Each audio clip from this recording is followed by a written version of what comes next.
महर्षि पतंजलि के श्री चरणों में प्रणाम करते हुए हम पातंजल योग सूत्र के 30वें सूत्र पर जाते हैं, समाधि पाद के। पहले याद कर दो, 4 पाद है। कौन से? सुरभि बोलो, अनम्यूट हो। 4 पाद: समाधि पाद, वैराग्य पाद और साधना पाद एंड कैवल्य पाद। पहला कौन सा बेटा? समाधि। दूसरा? वैराग्य। ना, साधन पाद। ओके, साधन। साधन। तीसरा विभूति पाद। समाधि, ओके, साधन, विभूति एंड कैवल्य पाद। कैवल्य पाद। और शची, उपनिषद के 1-2 नाम याद है? कौन कौन से उपनिषद मुख्य है?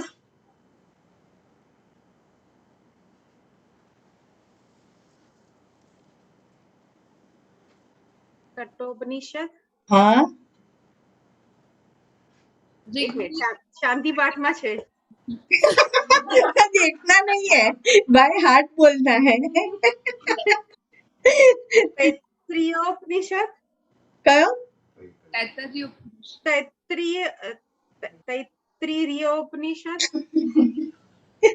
तैत्तिरीय उपनिषद, तो उसका वो संधि इकट्ठी होती है तो तैत्तिरीयोपनिषद कहते।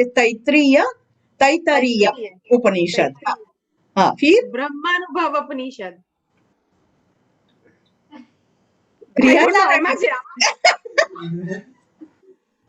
मारू नॉलेज નથી। ब्रह्मानुभव उपनिषद। तो फिर स्वरूपबोध उपनिषद। ईर्ष्यावास्योपनिषद। ईशावास्य, ईश उपनिषद। हाँ, ईश उपनिषद। बस आटला જ છે। सुरभि, आप कौन सा बोलना चाहती है? ईश, केन, हाँ, उपनिषद और कैसे करना है, क्या करना है, हाँ, उसमें लिखा है। हाँ, एक और याद आ रहा था मुझे। झलक। यस, हाँ, यस, बराबर। मुंडक, निसर्ग याद है? याद कर लेना। Mandukya, very good. ईश, कठ, केन, मुंडक, मांडुक्य, ऐत्रेय, तैत्तिरीय, बृहदारण्यक, छांदोग्य, श्वेताश्वतर। ये 10 मुख्य उपनिषद है। बाकी सब है, प्रश्नोपनिषद है, ये जब जो बोले सभी उपनिषद है, लेकिन जिसका पठन किया जाता है ये 10 मुख्य उपनिषद है। और जो प्रस्थान त्रयी पारायण होते हैं ना, इसमें 10 उपनिषद का पठन किया जाता है। और हम सामने सामने बैठते, ईश, कठ, केन, मुंडक, मांडुक्य, ऐत्रेय, तैत्तिरीय, बृहदारण्यक, क्या बृहदारण्यक,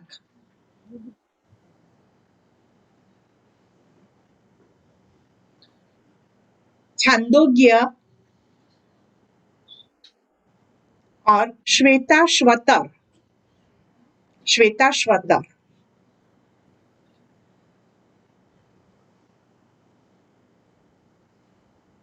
और मुख्य 4 वेद कौन से? झलक, हाँ बोलो। ऋग्वेद, यजुर्वेद, सामवेद और अथर्ववेद। Very good. और जो उनके 4 विभाग है वो कौन से? कल हमने बात की थी ना। ब्राह्मण, संहिता, हाँ, उत्तर मीमांसा है वो मुझे। ब्राह्मण, संहिता, आरण्यक और उपनिषद। ब्राह्मण जो है वो कर्मकांड इसमें आते हैं, जो कल हमने श्रीमद् भगवत गीता में बात की कि ब्राह्मण लोग जो होते थे यज्ञ यज्ञादि कराओ और अपनी इच्छाओं की पूर्ति करो, उसमें कर्मकांड पूरा आता है और इच्छा की पूर्ति भी होती है। लेकिन वो पूर्ति होने के बाद परमात्मा की और हमारी चेतना गति करेगी ऐसा नहीं शक्य है, तो कर्मकांड इसमें आता है। संहिता और आरण्यक जो है वो उपासना कांड है, उसमें भक्ति आती है। और उपनिषद जो है वो ज्ञान कांड है, उसमें नित्युग ज्ञान कहवाय ने परमात्मा के संबंधी ज्ञान वो उपनिषद में दिया गया है, ज्ञान कांड कहते हैं उसमें उसको। तो ब्राह्मण संहिता आरण्यक અને ઉપનિષદ बराबर बेटा। હા ને मैम ब्राह्मण में भोग ऐश्वर्य आता है, हाँ, संहिता में संहिता और आरण्यक दोनों में उपासना कांड, उपासना यानी भक्ति, डिवोशन। ब्राह्मण में एक्शन आता है, संहिता और आरण्यक में आता है डिवोशन, और उपासना वो उपनिषद में आता है नॉलेज। आत्मा से जुड़ा।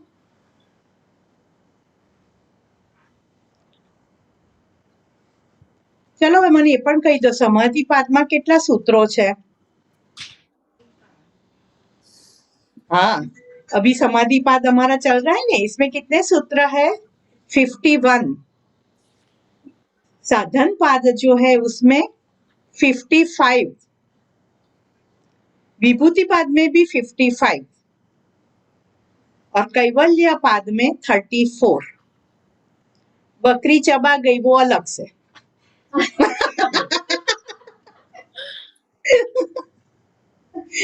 उसकी गिनती नहीं है ना? तो 195 सूत्रास पतंजल योग दर्शन में है। एंड समाधि पाद में किसकी बात की गई है? तो इटर्निटी की, शाश्वतता की, इटर्निटी। गोल डिसाइड करना। हाँ, साधन पाद में How to- practice of inner motivation, प्रेरणा की बात की गई है। विभूति पाद में नॉलेज ऑफ एब्सोल्यूट, परम तत्व क्या ज्ञान दिया गया है। और कैवल्य पाद में साइंस ऑफ सेल्फ रियलाइजेशन, आत्म साक्षात्कार का विज्ञान।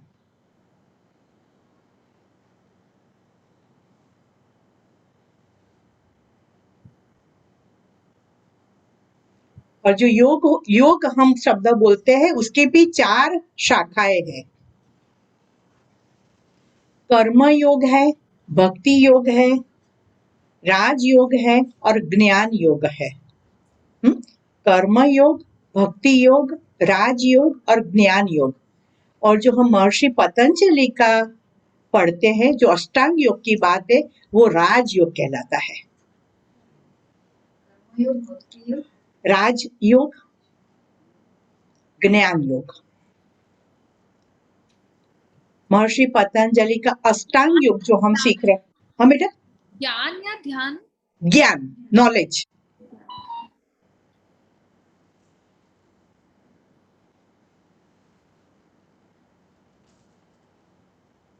और यहाँ पर हम जो आसन, प्राणायाम, ध्यान सब सीखते हैं ना, दैट इज अष्टांग योग। महर्षि पतंजलि का जो है वो राजयोग में आता है, जिसमें मन पर ज्यादा काम करना होता है, मन को कैसे केंद्रित करें।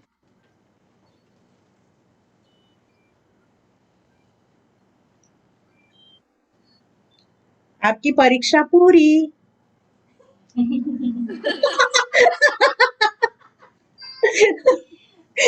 कितने खुश। बस मुझे तो परीक्षा लेकर आपको ऐसे खुश देखना है, हाँ? घबराए हुए नहीं। कैसे हंसी आएगी।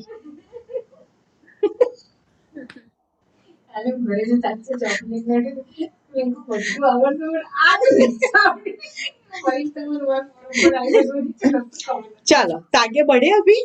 हाँ, तो कल हमने 29 नंबर का जो सूत्र किया था, ततः प्रत्येक चेतना अभिगमः अपि अंतराय अभावः च। इसका मतलब ये हुआ कि जो ओंकार के जप करते हैं, ओंकार का उच्चारण करते हैं, धीरे धीरे उनके लिए समस्त जगत सर्वम ब्रह्ममयम, परमात्मा के सिवाय और कुछ नहीं है। जो भी मैं देखता हूं उसकी ही प्रतिकृति है, ऐसा उनके अंदर एक भाव आ जाता है। परमात्मा के सिवाय उसको कुछ दिखता नहीं है। तो फिर आप किससे प्रेम करें और किससे नाराजगी व्यक्त करें? हर हर वस्तु व्यक्ति जीव में आप वो ही दर्शन करते हैं तो फिर आप परमात्मा के ही भाव में रहते हैं। लेकिन ये भाव आने में अभी ये इजी नहीं है, कोई भी टास्क इजी नहीं है। तो इसमें अब नेक्स्ट जो है 30 नंबर का सूत्र, बहुत बड़ा सूत्र है, उसमें महर्षि पतंजलि ने वर्णन किया है ये भाव आने में विक्षेप कहाँ कहाँ पड़ सकता है।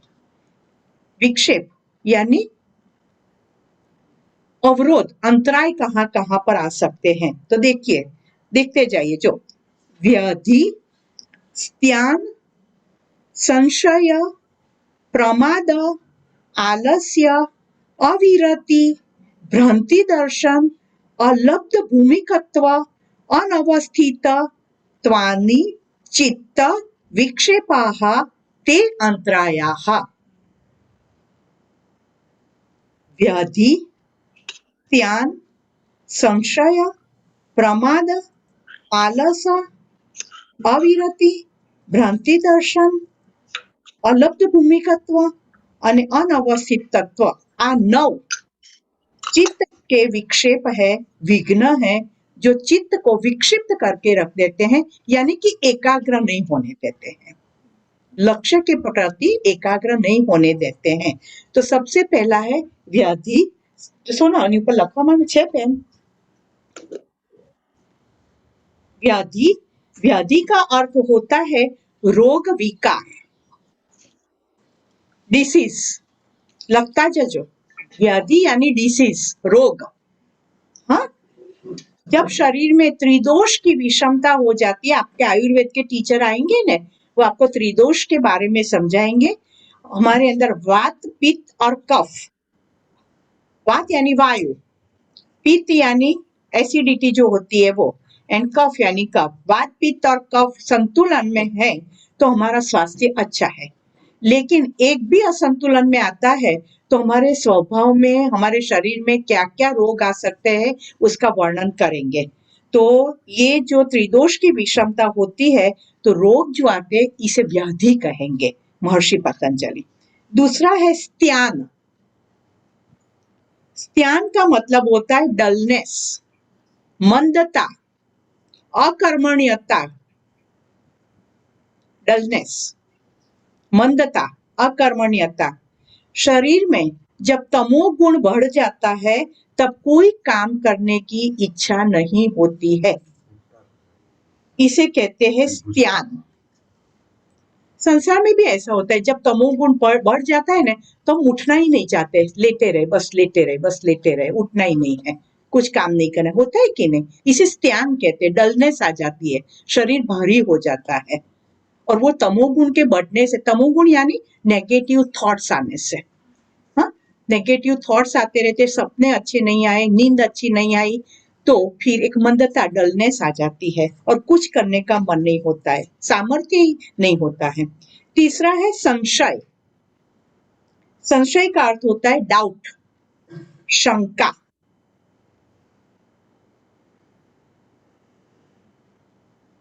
शंका आती है, हर एक बात में हमें शंका आती है कि मैं ये कार्य करूंगा तो मुझे इसका फल प्राप्त होगा कि नहीं, सिद्धि प्राप्त होगी कि नहीं। और ऐसी द्विधा जो मन में उत्पन्न होती है, इससे हमारा एनर्जी लेवल डाउन होता है, उसे संशय कहते हैं। मेरा भाई जो है उसको हो गया था कोरोना, उसको एडमिट किया गया था हॉस्पिटल में, और तब मालूम नहीं, स्वामी जी को ऐसे एकदम से मालूम पड़ गया होगा, तो उनका फोन आया कि माता जी सब ठीक तो है ना। तभी मैंने कहा स्वामी जी से, स्वामी जी मेरे भाई को कोरोना हुआ है और उनको हॉस्पिटलाइज किया गया है। तो एक क्षण के लिए, जैसे मनीष जी बताते हैं कि 30 सेकंड के लिए शांत हो जाना है, अपने आप को एस्टेब्लिश होना है। तो मेरी बात सुनकर थोड़ी क्षणों के लिए वो एकदम से चुप हो गए। फिर धीरे से उन्होंने बताया कि मेरे भाई का नाम हिरेन है, तो कि हिरेन को कुछ नहीं होगा, और मेरे शब्दों में संशय मत रखना,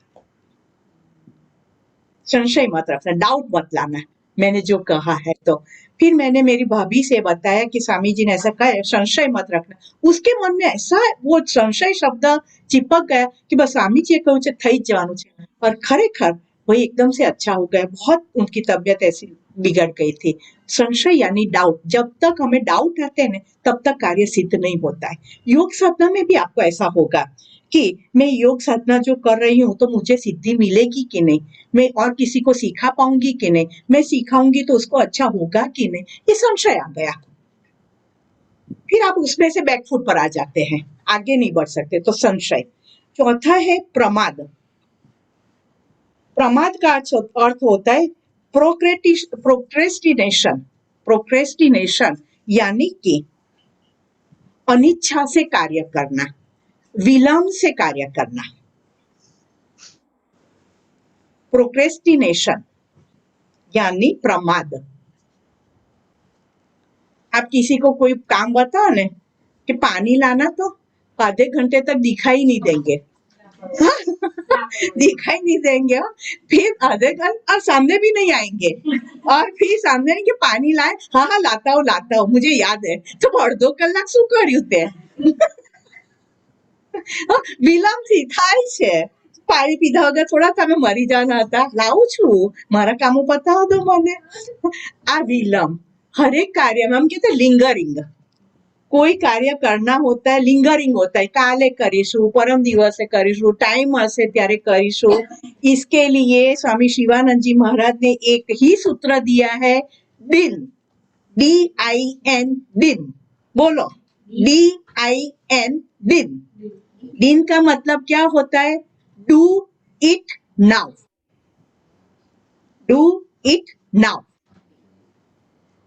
काल का काम आज करो, आज का काम अभी करो, क्योंकि काल पर हमारा कोई नियंत्रण नहीं है, है ना? काल पर हमारा नियंत्रण नहीं है, करते जाओ और कल और काम आ जाएगा तो अभी खत्म कर दो। तो दिन, और दूसरा भी एक शब्द दिया है, सूत्र दिया है, KIV। बोलो, KIV, कीप इन व्यू। जो काम करने में आपकी आत्मा सम्मत नहीं है, आपका मन सम्मत नहीं हो रहा है कि नहीं मुझे काम सौंपा गया, लेकिन आपके अंदर से आवाज आती है कि नहीं मुझे ये नहीं करना चाहिए, तो KIV, कीप इन व्यू, अभी मैं नहीं करूंगा। मुझे अंदर से जो सही लगता है तो मैं करूंगा, बाकी नहीं करूंगा। KIV, do it now and KIV। तो यहाँ पर कहते हैं प्रमाद यानी जो समाधि यानी कि साधना करनी है उसके अनुष्ठान करने पड़ते हैं, लगे रहना पड़ता है, अभ्यास करना पड़ता है, वैराग्य प्राप्त करना पड़ता है। वो नहीं होता है तो उसे कहते हैं प्रमाद। इच्छा ही नहीं है, करते तो है लेकिन अनिच्छा से करते हैं, हाँ, प्रमाद।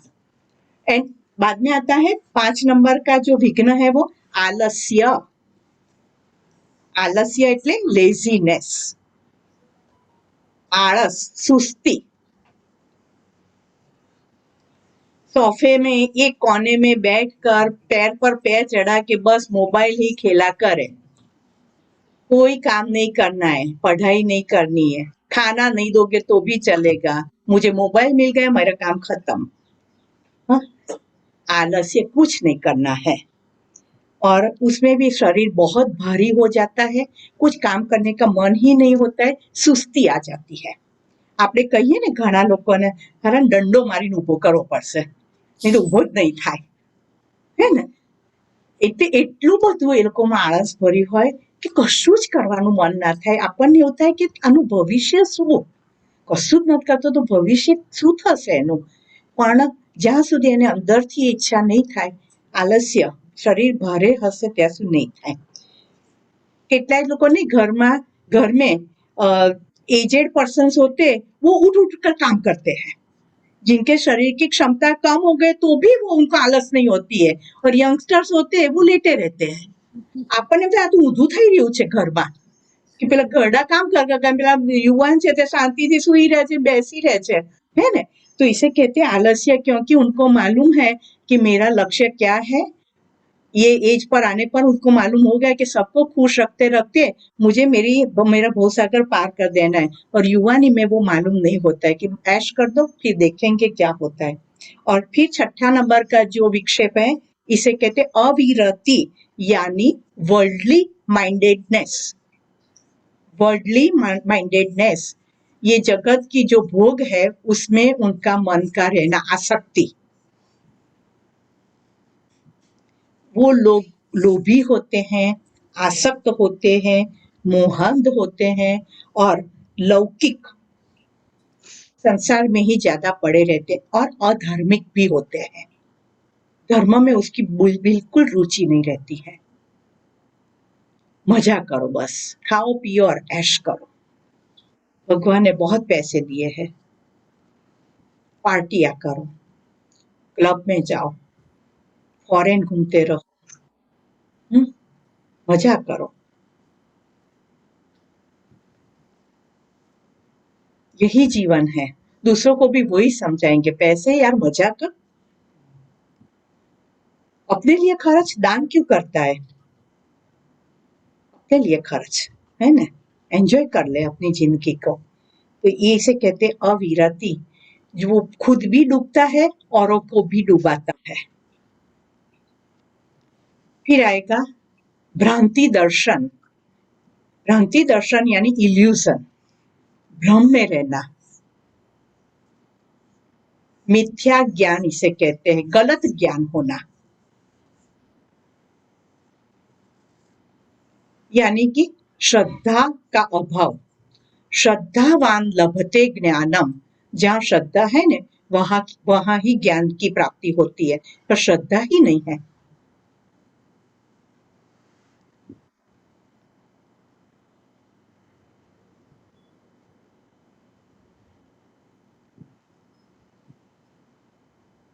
जिसमें आपका श्रद्धा होती है ना, उसका नाम लेते तो काम भी हो जाता है। રામ નામથી પથરા પણ તરી ગયા હતા, સાચી વાત કે શ્રદ્ધા હતી એટલે, ને રામ પોતે નાખવા ગયા તો ડૂબી ગયો તો પથરો, उनके नाम से पत्थर तैर गए, है ना। श्रद्धा, वानरों को इतनी श्रद्धा थी राम नाम में तो तैर गए। तो श्रद्धा से ही काम होते हैं, कोई व्यक्ति करने वाली नहीं है, लेकिन आपकी श्रद्धा कैसी है तो काम होते जाएंगे और आपकी श्रद्धा भी बढ़ती जाएगी, है ना। तो इसे कहते हैं भ्रांति दर्शन, यानी श्रद्धा का अभाव। योग सीखते हैं ना तो भी उसमें इतनी श्रद्धा नहीं होती कि ये करने से सच में मुझे ये रिजल्ट मिलेगा, ऐसी श्रद्धा नहीं होती। रेकी करने से श्रद्धा नहीं होती है कि सच में मुझे हीलिंग होगा, कर देते हैं। श्रद्धा का अभाव होता है तो इतने रिजल्ट भी नहीं मिलते हैं। 8 नंबर का जो विक्षेप है उसे कहते अलब्ध भूमिकत्व।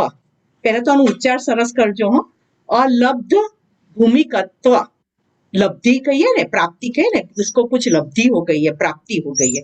अलब्ध यानी प्राप्ति नहीं होना। नॉन अटेनमेंट, अप्राप्ति, निराशा। और जब निराशा आ जाती है तब जो अंतिम लक्ष्य है वो भूमि का, तब हम नहीं पहुंच सकते हैं। Energy level down, negative blocks, और वो ब्लॉक्स ही आपको आगे नहीं बढ़ने देंगे। अलब्ध भूमिकत्व, मुझे तो कोई प्राप्ति नहीं होगी, मुझे नहीं लगता है कि कोई प्राप्ति होगी। हमણાં પલ્લવીબેન હસતા હસતા બોલ્યા ને, મને તો નથી લાગતું પરીક્ષામાં મને કઈ આવડે. અલબ્ધ ભૂમિકત્વ.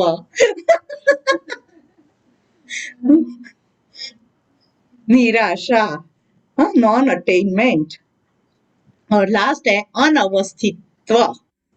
अनवस्थित्व इसका मतलब होता है इंस्टेबिलिटी, वो भी एक विक्षेप है, अस्थिरता।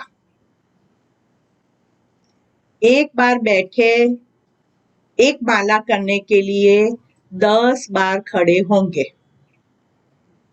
पानी पीना है, मुझे लगता है बाहर कोई आया है, ना ना ना कोई नहीं आया, तो मेरा भ्रम था। फिर नहीं, नीचे कुछ अच्छा आसन चाहिए, ठीक से बैठा नहीं जाता है, कई कारण निकाल देंगे और एक माला करते करते इतना टाइम वेस्ट कर देंगे, इसे कहते हैं अस्थिरता। घर में हम बच्चे भी देखते हैं, पढ़ाई करने बैठते कितनी बार बाहर आ जाते हैं रूम में से, है ना। कुछ काम निकाल के, मम्मी भूख लागी છે, ખાવાનું આપી દીધું, પાછા અંદર ગયા, પછી કે મને લાગે ગેસ થઈ ગયો, કે કેવું આપતા કે ગેસ મટી જાય તો ભણી શકું, ગેસની દવા આપી, પછી પાછું કઈ કારણ કે સર ટીવી જોઈ લો, આમ મજા નથી આવતી કે હા ટીવી જોઈ લે, એવી રીતે કેટલી વાર બહાર આવશે, that is called અસ્થિરતા, અનવસ્થિત્વ. છોકરાઓની જ વાત નથી, આપણી એ વાત છે જ. હો ને, કોઈ કામ કોઈને મેસેજ કર્યો હોય 50 વાર ચેક કરી રિપ્લાય આવ્યો આવ્યો કે નહીં, આવ્યો કે હા હા હા હા. अस्थिरता बराबर है. એટલે यानी कि अस्थिरता होती है ना, तो जब हमारा लक्ष्य जब तक सिद्ध नहीं होता है ना, तब तक चित्त स्थिर नहीं हो पाता है. અંદરથી અસ્થિરતા કે થશે કે, જેમ માનસે કહ્યું આવશે કે નહીં મેસેજ, આવશે કે નહીં મેસેજ, એવું અંદરથી એક ઈચ્છા જ રહ્યા કરે, અને એ વસ્તુ જે સ્થિરતા જતી રહે ને, એટલે પછી તમારું લક્ષ્ય સુધી પહોંચી શકો નહીં. તો યાદ રહ્યા, વ્યાધિ, સ્ત્યાન, સંશય, પ્રમાદ, आलस्य, अविरति, भ्रांति दर्शन, अलब्ध भूमिकत्व, अनवस्थित. बराबर. रोग यानी कि disease, dullness, doubt, procrastination, laziness, worldly mindedness, illusion, non attainment અને ઇન્સ્ટેબિલિટી. ક્લિયર? સહેલું જ છે, કારણ કે બધો અનુભવ કર્યો છે આપણે, હે ને. एक वस्तु एवी नहीं जेनो अनुभव नहीं किया है जिसका. चलो अब आगे का सूत्र जो है वो उसके कनेक्टेड ही है कि चित्त में ये विक्षेप आते हैं. तो उसके साथ साथ और भी कौन से विघ्न खड़े हो जाते हैं, उत्पन्न हो जाते हैं, जे पाछा આપણને રોકે. ચાલશે બેટા, ના થાય તો કઈ વાંધો નહીં, કાલે તૈયાર કરી દઈશું, લખીશું ને, લોકોને વધારે ખ્યાલ આવશે. ચાલશે,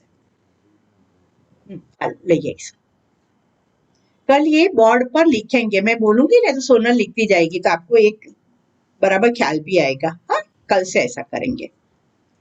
तो देखो, ये जो विक्षेप आते हैं उससे और भी विघ्न खड़े हो जाते हैं, और फिर हमारी अवस्था कैसी हो जाती है. तो 31 नंबर का सूत्र है, उसमें महर्षि पतंजलि ने इसका वर्णन करते हुए कहा है, दुख दौर्मनस्य अंग में जयत्व श्वास प्रश्वासाः विक्षेप सह भुवः. फरीथी, दुख दौर्मनस्य, बोलो, दौर्मनस्य अंग में जयत्व श्वास प्रश्वासाः विक्षेप सह भुवः. दो बाजू में दो डॉट होते हैं ना, उसका उच्चार ह होता है, सह भुवः.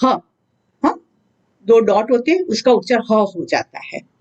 तो दुख दौर्मनस्य अंग में जयत्व श्वास प्रश्वास, ये 5 विघ्न विक्षेप के साथ ही खड़े हो जाते हैं चित्त में. પછી તો ગયા ને, પતી ગયા ને, આપણે કશું ના થાય આગળ. ये 9 जो विक्षेप हमने आगे देखे, उसमें से एक तो दुख उत्पन्न हो जाता है. दुख यानी गम, पीड़ा, sorrow. और दुख भी आपको मैं बता दूं, 3 प्रकार के होते हैं, आधि भौतिक, आधि दैविक और आध्यात्मिक. 3 प्रकार के दुख है. दुख के भी प्रकार बोलो, आधि भौतिक, आधि दैविक, आध्यात्मिक. आदि भौतिक दुख कोने कहेवाय खबर छे? सर्प का काटना, सांप करड़ी जाए, वीछी करड़ी जाए, कुतरो करड़ी जाए आईने, तो आप तो शांति से खड़े हुए हैं और कहीं से कुत्ता आकर काट गया और फिर आपको इंजेक्शन लेने दौड़ना पड़ेगा. इसे कहते हैं आधि भौतिक. आप ध्यान करने बैठे हैं और एक मक्खी जो है आपके आसपास घूमती रहती है, आपको ध्यान नहीं करने देती है, इसे कहते हैं आधि भौतिक दुख. मच्छर, आप लेटे हुए हैं और मच्छर ऐसे आकर आवाज करते रहते कि आपकी नींद चली गई, इसे कहते हैं आधि भौतिक दुख. ચોર આવીને ચોરી કરી જાય, હા, કોઈ આપને લૂંટી જાય, એને કહેવાય આધિ ભૌતિક દુઃખ.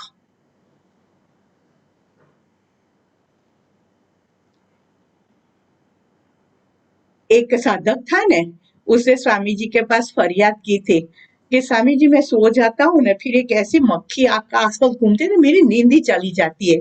तो स्वामी जी ने कहा वो मक्खी आपके गुरु है. आप लेटे रहते हैं तो आपको कोई उठा नहीं सकता, इसने मक्खी आकर उठा के चलो भाई उठो ध्यान करना है तो वो तो आपकी गुरु हो गई है ને કેટલો સરસ એપ્રોચ પોઝિટિવ એપ્રોચ હે ને તો એ सब हो गए આદિ ભૌતિક દુઃખ ના હોય ત્યાંથી આવીને એવું હેરાન કરે ને કે પછી એમાંથી આપણે બહાર જ પણ મનમાં એ જ ચાલે કે સુવા જઈએ એટલે હમણાં મચ્છર આવશે ધ્યાન કે હમણાં માખી આવશે ને મને ધ્યાન નહીં કરવા દે એટલે પછી મનમાં ભરી જાય આદિ ભૌતિક દુઃખ है ना दूसरा है आदि दैविक दुख आदि दैविक यानी दैव योग दैव लोग जो है वो दुखी होते हैं विक्षिप्त होते हैं तब जो आते हैं वो है कि कुदरती जो तकलीफें आती है बहुत सारी ठंडी पड़ती है बहुत गर्मी पड़ती है अभी हम कहते हैं ग्लोबल वार्मिंग दैट इज आदि दैविक दुख फिर दुष्काल पड़ता है फिर कोई ना कोई वैश्विक लेवल पर रोग आ जाता है वैश्विक मंदी आ जाती है वैश्विक इन्फ्लेशन हो जाता है वो सभी कहते हैं आदि दैविक दुख कोरोना कौन सा रोग कहते हैं हम आदि दैविक वैश्विक लेवल पर चला था रोगचाળો ફાટી નીકળે there is no વિકલ્પ તમે એમાંથી બહાર જ ના નીકળી શકો ચારે બાજુ છે વસ્તુ મંદી આવે તો આદિ દૈવિક તમે પણ એમાં સહન કરવાનું જ છે ઇન્ફ્લેશન તો આદિ દૈવિક હે ને બહુ ઠંડી પડે તો આદિ દૈવિક બહુ ગરમી પડે ગ્લોબલ વોર્મિંગ આદિ દૈવિક તો દેવોને જ પ્રસન્ન કરવા પડે એમાં इसीलिए कहते हैं આપણામાં નહીં मानता माने छे बता कुछ ना कुछ मानता मानते हैं मेरा ये काम हो जाएगा तो मैं तिरुपति जाकर इतने पैसे दान करूंगा એવું કરે છે ને फिर जो मानता मानते हैं वो आपको पूर्ण भी करनी होती है और कई बार लोग भूल जाते हैं वो पूर्ण नहीं करते फिर उनको दुख भुगतना पड़ता है तब याद भी नहीं होता है कि ये दुख कहाँ से आया आपने मानता मानी थी तो પછી એ પણ માગે પોતાનો લાગો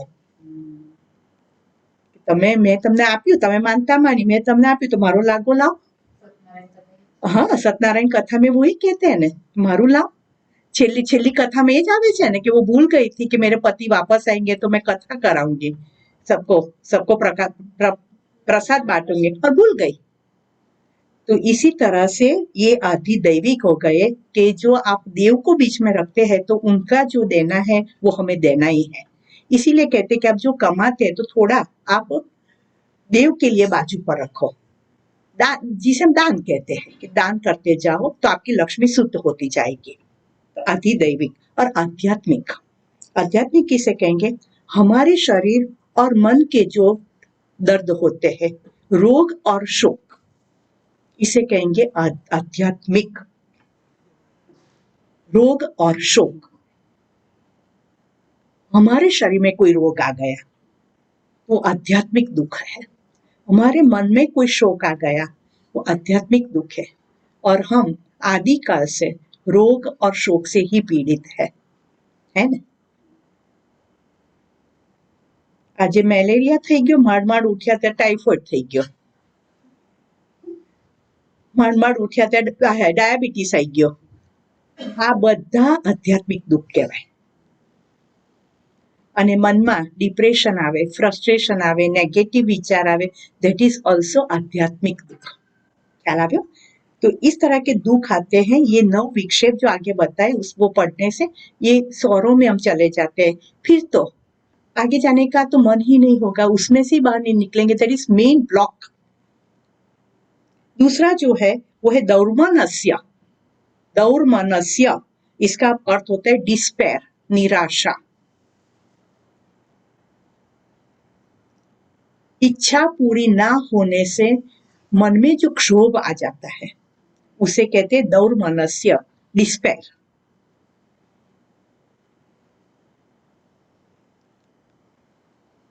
फिर से जो यहाँ मैंने बोला ना आपको भगवत गीता और पातंजल योग सूत्र पैरेलल जाता है उसमें अभी आया ने कि फल की अपेक्षा मत रखो कर्मण्येवाधिकार से यहाँ पर भी दौर्मनस्य के द्वारा वही कहना चाहते हैं इच्छा न पूरी होने से जो निराशा आ जाती है क्योंकि मैंने फल की आशा रख दी वो नहीं हुआ तो डिस्पेयर निराशा तो फिर मुझे आगे नहीं बढ़ना है नहीं पर कोई प्राप्ति नहीं होती है तो तीसरा है अंग में जयत्व अनस्टेडीनेस और ट्रेमर्स शरीर के अंगों में अस्थिरता रहना, कंपन रहना, ट्रेमर्स आना यानी झटके आना।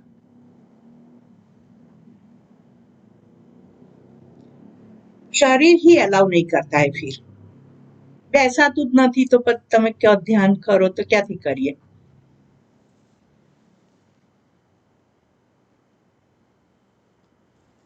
પલાઠી જ નથી વળતી ને પછી તમે કહો કે બધા આસનો કરો તો ક્યાંથી કરીએ? હે ને? અંગ મેજયત્વ, શરીર જ પરમિટ નથી કરતું મારું કશું જ કરવા માટે. માંથી ઊભા જ નથી રહેતું પછી તમે કહો રસોઈ બનાવો, ક્યાંથી બને યાર? 10 મિનિટ ઊભા નથી રહેવાતું એટલે હવે તો ભાઈ બેન રાખવા જ પડશે રસોઈ માટે, है ना? काम करने के लिए अंग में जयत्व, मेरे शरीर में ही ताकत नहीं है. એ તો સૌથી મોટું થઈ ગયું. આ સાધનાની વાત તો છોડો, ઘરના કામ નહીં થતા તો. પછી ચોથું છે શ્વાસ પ્રશ્વાસ વિક્ષેપ, બંને ભેગું કર્યું છે. सांस लेना और सांस को छोड़ना, उस पर ही हमारा कंट्रोल नहीं है. बैठक 12, चले 18, दौड़े में 20, काम क्रोध में चले 72, बोले दास घसीटा. शांति से श्वास लेते 12 पर श्वास पर नियंत्रण ही नहीं है. मारा तो 40 ने 72 एवा श्वास चाल्या करे. तो श्वास प्रश्वास पर नियंत्रण ना होना कशु नहीं थाय. नियंत्रण नहीं एनो अर्थ ज ए थयो कि हम कहीं ना कहीं इमोशनली डाउन है. काम क्रोध में चले 72, दौड़े में 20, यानी हमारे जीवन में कोई मैनेजमेंट नहीं है, डिसिप्लिन नहीं है, स्ट्रेस रहता है क्योंकि मैनेजमेंट नहीं है, टाइम मैनेजमेंट नहीं है, स्ट्रेस रहता है. इसकी वजह से हमारे श्वास प्रश्वास, श्वास यानी इनहेल, प्रश्वास यानी एक्सेल, और योग की भाषा में श्वास यानी पूरक, प्रश्वास यानी रेचक.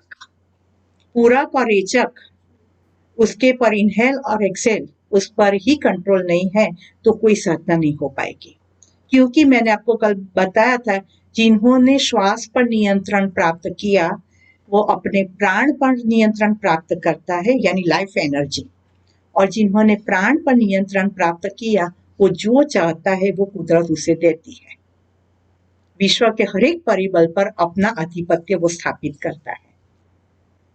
गुरुओं के पास जाते वो आशीर्वाद देते, कैसे काम सिद्ध हो जाते हैं? क्योंकि उन्होंने अपने श्वास को नियंत्रित किया है. इस श्वास के माध्यम से वो वैश्विक चेतना के साथ जुड़े हुए हैं और उनका एक आदेश, उनका एक विचार कि ये करना है और वैश्विक चेतना उनके लिए कार्यरत हो जाती है. इसे कहते गुरु कार्यकारिणी. आप गुरु के पास कोई इच्छा व्यक्त करते हैं, वो इच्छा गुरु वैश्विक चेतना के पास भेजती है, वैश्विक चेतना आपके लिए काम करना शुरू करती है, आपकी इच्छा पूर्ण करती है और आपकी गुरु में श्रद्धा बढ़ती है. इसे कहते गुरु कार्यकारिणी, इसे कहते डिवाइन ट्रायंगल. आप गुरु के पास जाकर कहते हैं, गुरु विश्व चेतना को कहते हैं, विश्व चेतना आपके लिए काम करती है, आपकी गुरु में श्रद्धा बढ़ती है. ऐसा दिव्य ट्रायंगल बनता है. पर वो कब होगा? जब श्वास प्रश्वास यानी कि उसमें विक्षेप आता है, उसे कहते हैं distracted breathing, short, irregular, not arithmetic, not systematic, ऐसे श्वास. ठीक है? ये भी विघ्न किसको होता है? जो विक्षिप्त मन वाला है, जिसका मन एकाग्र नहीं है, चैनलाइज्ड नहीं है, उसके मन में ये सब विघ्न आते हैं. कौन कौन से? दुख, दौर्मनस्य, अंग में जयत्व, श्वास प्रश्वास विक्षेप. बराबर? अब बहुत अच्छा आता है. देखो ये विक्षेप को कैसे दूर करना है, एक ही सूत्र में उसका जवाब.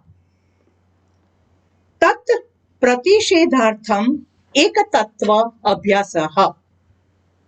तत् प्रतिषेधार्थम एक तत्व अभ्यासः. वो विक्षेपों को दूर करने के लिए एक ही तत्व का अभ्यास करना चाहिए. दर्शनाबेन, साई बाबा નું શું સૂત્ર? सबका मालिक मालिक एक। एक ही तत्व है, सबका मालिक एक, अलग अलग मालिक नहीं है, अलग अलग तत्व नहीं है, सबके लिए एक ही तत्व जो है वो हमें इस दिशा में आगे ले जा सकते हैं। ईश्वर एक ही है, अलग अलग नामों से पुकारने से ईश्वर बदल नहीं जाते हैं। कोई मुझे यहाँ पर रूपा बोलेगा, बराबर, कोई रेकी टीचर बोलेगा, कोई योग टीचर बोलेगा, लेकिन व्यक्ति एक ही है। अलग अलग नामों से आप पुकारते हैं, इससे व्यक्ति बदल नहीं जाती है। रोल अलग अलग है, भावना अलग अलग है, भक्ति अलग अलग प्रकार की है, लेकिन अंत में तो एक ही व्यक्ति है। પેલું શું કહેવાય છે, બધું ઈશ્વર તરફ પ્રતિગચ્છ. એ કયો શ્લોક છે? जो भी आप करते हैं अंत में तो श्री कृष्ण के प्रति ही वहन करता है। कोई भी देव की आप पूजा करते हैं, अंते तो जो आदि देव है उसके प्रति ही वो चला जाता है। कोई भी प्रार्थना है, शिव महिमन में भी बोला है मैडम, हाँ, कि हाँ, सारी नदियां जो है अंते समुद्र में समुद्र મળે में, છે। सही शिव बात है, महिमा में बताया हाँ, है। सही बात है, हाँ, सर्वदेव नमस्कार, यानी हाँ, केशवम प्रति गच्छति, जैसे दर्शना मैंने बताया सभी नदियां समुद्र में मिलती है। आप कोई भी देव को प्रार्थना करते हैं, अंत में वो केशव को ही जाकर, उसके पास ही जाकर प्रार्थना मिलती है। यानी कि कोई भी साधना करने के लिए एक ईश्वर, एक गुरु, एक मंत्र, एक प्रार्थना और एक साधना, एक लक्ष्य, एक ही रास्ते पर चलते जाने से सिद्धि प्राप्त होती है, लक्ष्य सिद्ध होता है। एक ईश्वर, एक गुरु, एक मंत्र, एक प्रार्थना, एक साधना, एक लक्ष्य। आपको पानी चाहिए और कुआं खोदना शुरू किया, 10 फुट खोदा, अरे रे पानी तो नहीं आता है, चलो दूसरा 10 फुट का खोदा, नहीं आता है, तीसरा 10 कुएं खोद डालेंगे 10-10 फुट के, पानी आएगा? पर धीरज रख के आपने एक ही जगह पर 70-80 फुट खोदा तो एकदम से अमृत जैसा पानी निकलेगा। एक साधना, एक मंत्र, एक प्रार्थना। प्रार्थना बदलते मत जाओ, आज ये प्रार्थना की, कल वो प्रार्थना की, परसों तीसरी प्रार्थना की, चल आ नहीं तो आ देव રીત છે, आ नहीं तो आ देव રીત છે, બધા એકબીજા ઉપર ઢોળી દેશે। મને તો એમ કે ગણપતિ કરશે તમારું કામ, गणपति के મને तो એમ કે તમે કરવાના છો એટલે મેં તો ના કર્યું, एक भी नहीं करेंगे, पर एक पर ही आप रिलाय करेंगे ना तो वो काम में आएंगे। घर में भी ऐसा होता है, एक व्यक्ति पर हम रिलाय करते हैं तो वो हमारे लिए सब कुछ करते हैं, लेकिन अलग अलग जगह पर करेंगे तो कुछ प्राप्ति नहीं होगी। सब एक होना चाहिए। फिर से एक ईश्वर, एक गुरु, एक मंत्र, एक प्रार्थना, एक साधना, एक लक्ष्य। मैं अहमदाबाद में रहती हूँ, यहाँ से मणिनगर जाना है तो 15 किलोमीटर होगा, तो मैं एक रास्ता लेती हूँ, फिर मुझे लगा कि नहीं नहीं ये रास्ता तो ठीक नहीं है, फिर मैं घर पे वापस आती हूँ, फिर दूसरा रास्ता लेती हूँ, फिर वो रास्ते पे जाने से नहीं नहीं ये तो और लंबा है, फिर वापस आती हूँ, फिर तीसरा रास्ता लेती हूँ, और फिर वो रास्ते पे यह तो बहुत ट्रैफिक है, नहीं नहीं ये रास्ता नहीं, तो मैं कभी मणिनगर पहुंच पाऊंगी? बोलो बोलो, पहुंच पाएंगे? नहीं। तो जो एक रास्ता लिया, चलते जाओ चलते जाओ चलते जाओ, एक समय आएगा आप मणिनगर पहुंच जाओगे। इसी तरह से कोई भी एक साधना, चलते जाओ चलते जाओ चलते जाओ, लक्ष्य सिद्ध हो जाएगा। दूसरे का देखकर हमें बदलना नहीं है। આપણા ઘરમાં તો ખબર છે ને, મંદિર મૂક્યું હોય ને, બહુ મજાની વાત છે, મંદિર મૂકીને પછી બધાને બતાવીશું આ મેં મંદિર બરાબર મૂક્યું છે, એટલે પેલો છે અરે ના ના ના આ દિશા ના મુકાય, તમને ખબર નથી, એ તો પૂર્વાભિમુખ હોવું જોઈએ, એટલે પાછું મંદિર આમ બદલાઈ ગયું, પૂર્વાભિમુખ થઈ ગયું। હા, પછી પાછા બીજા આવશે ને બધે જો મેં પૂર્વાભિમુખ મૂક્યો, અરે ના ના ના ના, પૂર્વાભિમુખ ના હોય, પૂર્વાભિમુખ તો આપણો ફેસ હોવો જોઈએ, ભગવાન તો પશ્ચિમાભિમુખ હોય, એટલે પાછા ભગવાન આખા ઊંધા, ભગવાન ફરતા જ રહેશે ફરતા જ રહેશે ફરતા। પછી ત્રીજો આવશે કે ના ઉત્તરમાં મૂકો, કારણ કે કુબેરનો વાસ ત્યાં હોય છે, તો આપણે ઘેર સુખ શાંતિ આવશે, એટલે ઉત્તર મુખ કરો। એટલે ભગવાનની સ્થિરતા નથી તો આપણી મૂલાધારની સ્થિરતા ક્યાંથી આવશે? है ना? तो जो आपको अंदर से लगता है कि ये ठीक है तो ठीक है, फिर बदलते मत जाओ। तो यहाँ पर वो कहते हैं મહર્ષિ પતંજલિ એકને પકડી રાખો, બસ એક જ તત્વને પકડી રાખો. પછી મોટો ગુરુ નથી, નાનો ગુરુ નથી. તમને શ્રદ્ધા હોય ને તો એ તમારો ગુરુ. પછી પેલો મોટો ગુરુ છે એ મારું કામ કરશે એવું શક્ય નથી. તમને કોનામાં શ્રદ્ધા છે, કોનામાં વિશ્વાસ છે, કયા ભગવાનમાં, કયા ગુરુમાં, એ જ તમારું કામ કરશે. કારણ કે अंत में तो वो केशव को ही जाने वाली है प्रार्थना इसके माध्यम से. बहुत सरस 33 नंबर का सूत्र, वो भी हमारे जीवन के लिए बहुत महत्वपूर्ण है. રૂપાબેન, हाँ बोलो बोलो. हाँ बेटा बोल. હું તમારી સાથે 2 વર્ષથી જોડાયેલી છું. પછી ઇન્ડિયા તમને મળી, પછી પાછી આવીને એના 2 મહિના પછી હું વિચારતી હતી. हिंदी में बोलो सुरभि. हाँ. तो वापस आने के बाद मैं सोचने लगी कि अब मैं कैसे आपको आपके साथ जुड़ पाऊंगी, कैसे कांटेक्ट करूंगी. अगर जरूरत है तो करूंगी, but how will I do it. वहीं पे ये कोर्स स्टार्ट देखा मैंने और कर दिया. So for me you are my guru, you know. कैसा कनेक्शन है. हाँ वही तो, because I was thinking about you कि मैं कैसे कनेक्ट हो पाऊंगी. मुझे आपके साथ जुड़ना था, सो ऑटोमेटिक मेरा सब कुछ हो गया, बिकॉज मन से मुझे करना था. इंटरनल दिस कनेक्शन, इज जो आप कहीं बता रहे हो वही मैं फील कर वही रही हूँ. वही इंटरनल कनेक्शन.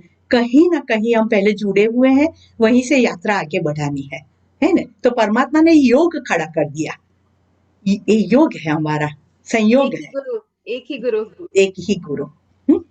अंत में तो सभी सब कुछ केशव को ही जाने वाला है ना. केशवम प्रति गच्छति, है ना. चलो आगे का सूत्र बहुत महत्वपूर्ण है, सुनिए. जीवन में हमें कैसे जीना है. मैत्री, करुणा, मुदिता, उपेक्षाणाम, सुख दुख, पुण्य अपुण्य, विषयाणाम भावनातः चित्त प्रसादनम. मैत्री, मैत्री यानी फ्रेंडलीनेस, मित्रता, फ्रेंडलीनेस. करुणा यानी कंपैशन. मुदिता यानी डिलाइट, आनंद थવો. उपेक्षा, डिसरिगार्ड, ध्यान नहीं आपવું, उदासीनता केळवવી.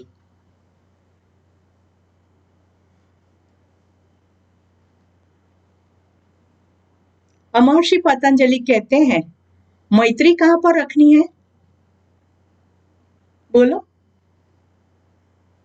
કોની સાથે મૈત્રી રાખીશું આપણે. જે સુખી લોકો છે, જે સુખી લોકો છે એની સાથે મૈત્રી. પણ દુખી છે એના માટે करुणा भाव. सुखी जो लोग हैं उनके साथ मेरी मैत्री है, और दुखी लोग हैं उसके प्रति मुझे करुणा भाव है. और करुणा भाव आएगा तो ही मदद सहाय करने की अंदर से इच्छा होगी. करुणा भाव है. जो पुण्यशाली आत्मा है, जो हमें ऐसा लगता है कि हमसे महान है, हमसे ज्यादा गुणवान है, गुणीजन है, तो उनके प्रति हमारा क्या भाव रहेगा. मुदिता. मुझसे ज्यादा पैसे वाला है, मुझसे ज्यादा सत्तावान है, मुझसे ज्यादा रूपवान है संसार में देखे तो उसके प्रति भी मुदिता, उनको देखकर खुश होना. पर संसार में तो उल्टा होता है. બીજાનું સારું જોઈને દુઃખ થાય, બીજાની સત્તા જોઈને આપણને ઈર્ષ્યા થાય, હે ને. મહેનત તો હું વધારે કરું છું, પૈસા એને વધારે મળે છે. आनंद होने के बजाय दुख होता है और फिर प्रॉब्लम्स क्रिएट होते हैं. મહેનત હું કરું છું, માન એને વધારે મળે છે, પછી खुश होने बदले दुख જ થાય.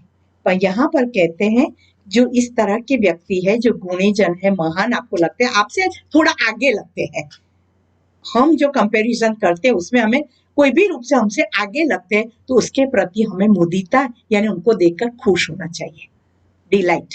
तो धीरे धीरे धीरे करके आपके अंदर भी वो गुण आना शुरू हो जाएंगे. कारण कि आप खुशी रखते हैं ना, तो आपकी रिसेप्टिविटी बढ़ जाती है, तो ऐसे गुण हम भी एब्सॉर्ब करते जाते हैं. और लास्ट में कहा है जो अपुण्यशाली व्यक्ति है, जो कपटी है, जो दुराचारी है, जो आपको दुख देते हैं, जो आपको आपके लिए तकलीफ खड़े करते हैं, आपको प्रॉब्लम में रखते हैं, उसके प्रति क्या करना है? उदासीनता। उनके प्रति उदासीन हो जाइए, डिसरिगार्ड, उसके प्रति ध्यान मत दे, क्योंकि वो तो उनका स्वभाव ही है। एक मस्त कथा है कि एक संत थे ने, वो रोज नदी में नहाने के लिए जाते थे। नहाने के लिए जाते थे तो क्या बिच्छू उनको आकर काट लेता था, तो वो धीरे से बिच्छू को ले रख कर फिर से नदी में रख देते थे। रोज ऐसा होता था, रोज ऐसा होता था। तो एक दिन उनका जो चेला था उसने पूछा, गुरुदेव रोज ये आपको काटता है तो आपको गुस्सा नहीं आता है? गुस्सा नहीं आता है? ये कैसा जीव है? तो गुरुदेव ने बताया कि वो उसका स्वभाव है काटना, और उसको माफ करना मेरा स्वभाव है। उदासीनता, जो जिसका स्वभाव है, मैंने कहा उसका आप बदल नहीं सकते जब तक वो अंदर से खुद निश्चय नहीं करेगा, तब तक तो आपको उसको सहन करना ही पड़ेगा। तो उसके प्रति आपको उदासीन, उपेक्षा, ध्यान नहीं देना है। हमें तो क्या होता है, जो तकलीफ देता है उसका ही बार बार विचार आता है, એનો જ વિચાર આવ્યા કરે, અને કેવી રીતે એને પાઠ ભણાવી દઉં, કેવી રીતે એને શિક્ષા આપું, કેવી રીતે એનો બદલો લો, એ જ વિચાર આવ્યા કરે, माफ करने की वृत्ति नहीं आती है। तो यहाँ महर्षि पतंजलि ने बहुत अच्छा बताया दिया है, मैत्री, करुणा, मुदिता, उपेक्षा। सुखी लोगों के साथ मैत्री भाव, दुखी लोगों के लिए करुणा भाव, हमसे जो ज्यादा जानते हैं, पावरफुल है, गुणी जन है, पुण्यशाली आत्मा है, उनके प्रति मुदिता, और अपुण्यशाली आत्मा है, कपटी लोग हैं, उन दुष्ट लोग हैं, उनकी उपेक्षा, ध्यान नहीं देना उनके प्रति, है ना। तो ही चित्त प्रसन्न रह सकेगा, और तो ही आपको जो साधना करनी है उसके लिए आपका मन तैयार रहेगा, नहीं तो इसमें ही डूबे रहेंगे। और लास्ट सूत्र देते अभी महर्षि पतंजलि प्राणायाम की व्याख्या देते हैं। देखिए 34 नंबर का सूत्र, प्रच्छर्दन विधारणाभ्याम वा प्राणस्य। प्रच्छर्दनम विधारणाभ्याम वा प्राणस्य। महर्षि पतंजलि कहते हैं कि बार बार श्वास को बाहर निकालना और रोकना। श्वास अंदर तो लेते ही है, वो तो ऑटोमेटिक आएगा, लेकिन अपनी क्षमता के अनुसार उसको अंदर रोकना और बाहर निकालना, उसे प्राणायाम कहते हैं। કેટલી સહેલી વ્યાખ્યા महर्षि पतंजलि આપી છે। अपनी क्षमता के अनुसार श्वास को अंदर लो, आपकी क्षमता के अनुसार अंदर रोको और फिर उसको बाहर निकालो, उसको प्राणायाम कहते हैं। ઊંડો શ્વાસ લેવો, ક્ષમતા પ્રમાણે રોકવો અને ધીરેથી શ્વાસને બહાર કાઢવો। પૂરક, कुंभक, रेचक, है ना।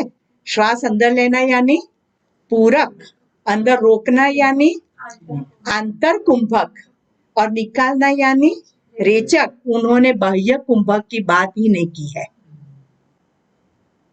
કેટલું સહેલું પ્રાણાયામ, બસ ખુલ્લામાં બેસો, ઊંડા શ્વાસ લો, જેટલું રોકા એટલું रोको, बाहर काढ़ी दो। 15 मिनट ऐसा करो, प्राणायाम हो गया। और जब इस तरह का प्राणायाम करते हैं तो आपका प्राण पर कंट्रोल आ जाएगा। जिसने प्राण पर कंट्रोल प्राप्त किया वो विश्व के हर एक परिबल पर अपना कंट्रोल प्राप्त करते हैं। ये प्राण आप दूसरों को भी पास ऑन कर सकते हैं, जैसे हम रेकी में करते हैं, डिस्टेंट रेकी भेजते हैं ना, इस तरह से आप प्राण भी दूसरे के अंदर आरोपित कर सकते हैं। आपने देखा है कि मंदिर होता है तो उसमें मूर्ति आती है, तो उस मूर्ति में प्राण प्रतिष्ठा होती है। तो जो प्राण प्रतिष्ठा करने वाला जो संत होते हैं, वो उन्होंने जो साधना की है, अपने प्राण को जो ऊपर उठाए हैं, वो प्राण से वो मूर्ति में प्राण प्रतिष्ठा करते हैं। अब वो मूर्ति में प्राण कितना रहेगा, कब तक रहेगा, वो जो प्राण प्रतिष्ठा करने वाले संत है उसकी साधना पर आधार रखता है।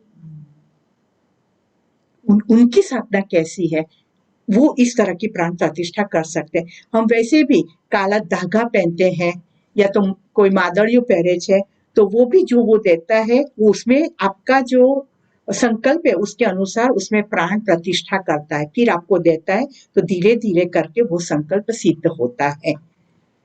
हम प्राण खनिज सृष्टि में भी भर सकते हैं, प्राणी सृष्टि में, पक्षी सृष्टि में, वनस्पति सृष्टि में, सब में प्राण हम भर सकते हैं, लेकिन उसके लिए पहले अपने प्राण का उत्थान करना पड़ेगा। और इसके लिए महर्षि पतंजलि यहाँ पर एक रास्ता दिखाते हैं, प्राणायाम।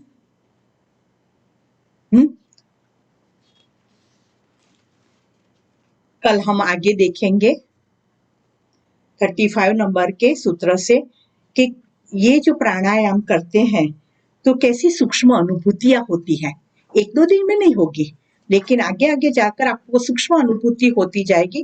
फिर आपको मन में ख्याल आ जाएगा कि जो ऐसी सूक्ष्म अनुभूति मैं कर सकती हूँ, तो इसका मतलब हुआ कि जो ईश्वर सूक्ष्म है उसकी भी अनुभूति शक्य है, वो आपको मन में ख्याल आ जाएगा। इसके लिए महर्षि पतंजलि कल बताएंगे आपको कि किस किस प्रकार की अनुभूतियां हो सकती है प्राणायाम के दौरान आपको।